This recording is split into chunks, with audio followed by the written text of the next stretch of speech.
Hello and welcome to Element 7 Concrete's Artisan Training 4118 Vehicle Checklist Part 4. This is the last bit of what is on a vehicle checklist. It was 3 modules ago that we discussed why we do checklists and how we perform van checklists. This week we'll finish up with what is on a van checklist. Again, the point of the checklist is not just to make sure that you have a tool or a material on the truck. And the point of this training is not just to make sure that you know what the tool looks like, but to make you understand deeply how you can use that tool to do lots of different things. And again, when you're going through your checklist, the point is to make sure that those things are at 100%, so when you're on the job site, you're a professional, grabbing prepared things, getting work done. As restored human beings, we are here to bring order into chaos. So here we go. Next thing on your checklist is the 3-way cord. Everyone ought to know what this looks like. So we're going to talk a little bit how to not use this and how to use it. It's often misused. You have to understand that the flow of electricity is measured in amperes. Pressure is volts and resistance is ohms. But what we're concerned with here is the flow of electricity is amps. So a shop vac will pull about 8.2 amps, and an Ermator S26 draws 19.6, more than twice. So running a shop vac and something else on a 3-way is probably not a big deal. Running an Ermator S26 with a 3-way is a terrible idea. Most circuits have 15 or 20 amp breakers. The point of the breaker is that if too much electricity flows through that circuit, it'll snap it off so that you don't set anything on fire. Now, if you run a 3-way to run more than one heavy tool, you'll end up stressing the cords and tools. You'll see it most easily on the cords, and they'll look like this. They look like crinkle cut fries or whatever, just wrinkly. That's not the way. You have 300 feet of 10 gauge extension cord on that van for a reason. If you're going to run multiple tools, you have to take separate lines from the temporary pole. A 3-way, it does have its place though. Like if you're woodworking, for instance, and you have a chop saw and a table saw and a jigsaw, like all set up because you're kind of jumping between different saws to do different things. The 3-way is great because you only really want one power line and you're only really running one tool at a time. But do not use a 3-way tool for 2 or more big tools at the same time. Again, have 2 cords, separate from the temporary pole. All right, next up is the heat gun. A heat gun we use to warm water before mixing patches in the wintertime or when we need that to set up quickly. Or we'll use it to move metallic coatings. We'll use it to manipulate vinyl stencils. And a cool trick is you can use it to loosen bolts. If you have a bolt that is really rusted onto something, you get some penetrating oil and you get that thing white hot, and you'd be surprised how much easier that is to use. A heat gun is just a really handy thing to have on your van to improvise, especially in cold weather. Roller frames, I think you know all the ways you can use a roller frame, but you want to check to make sure that it spins freely on the frame, meaning that like if it takes effort to turn that part of the frame, it's no good. You have to clean that thing out and make it so you can spin it. If you keep tape on on your roller covers, then you can keep your roller covers on the frame and just be ready to go. Next on your list is acid brushes. Now those are used to remove residue, to acid wash stain off, or to work stain into tight concrete. The bristles of the acid brush should be more than 3/4 of an inch long. The shop vac heads, got to make sure these are 100%. There's a piece of rubber in the middle of that thing that's got to be intact, and the plastic that holds that rubber has to be intact. Sometimes it's just a matter of snapping those things together. Sometimes you'll have to make a new piece of rubber out of a leftover squeegee.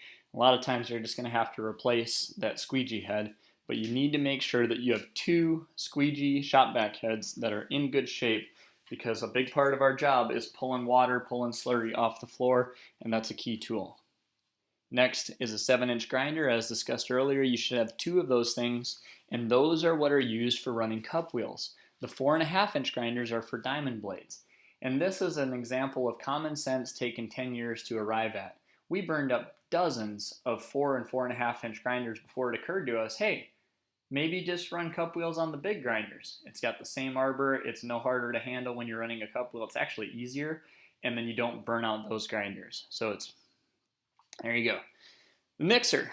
Test your mixer and make sure that the switches work cleanly and put some Vaseline on the switches. Petroleum jelly, or at least paste wax there, will keep material from sticking on the switch that turns it on, as well as the switch that adjusts the speed.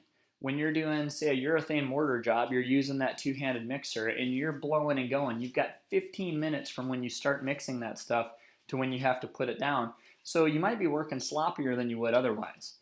In so doing, you'll get material on the switch. If the switch is covered in Vaseline, no worries. If the switch is not, it's going to stick there, and then that thing's going to get to the point where you're turning your mixer on and off by plugging it and unplugging it, and you look like a redneck, so keep your tools up. Oh, next on the list, the polisher. Polisher. It is the primary tool in delivering great polished concrete. Now, use the water-fed version whenever you can. And I know it's messier, it's inconvenient. In the wintertime, it's cold, might be slower, but it is safer. You don't want to breathe that dust, and it also makes for a better floor. You're going to refine the concrete better using the liquid polishing compound, the 3-step tooling, and water, so that the slurry is actually cutting the concrete in addition to the tool. So that's why we do that and why we take the time. This is my polisher. There are many like it, but this one is mine. My polisher is my best friend. It is my life. I must master it as I must master my life. My polisher without me is useless. Without my polisher, I am nearly useless. I must chase out my scratches truly. I must not create unintentional scratches. My polisher and I know that what counts in this work is not the time we spend, the noise of our tools, nor the slurry we make. We know that it is a scratch pattern that counts. We will polish. My polisher is human even as I, because it is my life. Thus I will learn it as a brother. I will learn its weaknesses, its strength, its part, its accessories, its drivers, and its handles. I will ever guard it against the ravages of job sites and the damages. I will ever guard my hearing, my knees, my eyes, and my mindset against damage. I will keep my polisher clean and ready. We will become part of each other. We will, before God, I swear this creed. My polisher and I are defenders of my work team. We are the masters of ugly concrete. We are the saviors of timeless design. So be it until victory is Element 7 concretes and there are no lame surfaces, but great floors! Okay, and the next thing on the checklist is the squeegee. The rubber part must be at least 3/4 of an inch. The handle must be securely screwed to the head. The 3/4 of an inch thing is a big deal because if that rubber part wears down too far, it's no good trying to get water off the floor. You've got to make sure that thing's long enough to really do a good job. You want to go through your extending pole and make sure that it extends and locks properly. If it gets gummed up with junk, Mineral Spirits cleans that up really well. And of course, make sure that all the parts of all your tools, including your microfiber applicator pole, are sound. Now that's the end of 4118 Van Checklist Part 4. So take the test, watch the video again, look for the details, get your test to 100%, add to the knowledge base, do the work to become excellent. There's hundreds of little things added together that make a master, and know that this is just a baseline. You get to take things to the next level. Some of this stuff we actually figured out just a few months ago, and we've been at this for 12 years working really hard to evolve it. So be a vibrant part of something bigger than yourself. If you engage, your work doesn't have to suck. We appreciate you playing. Adios.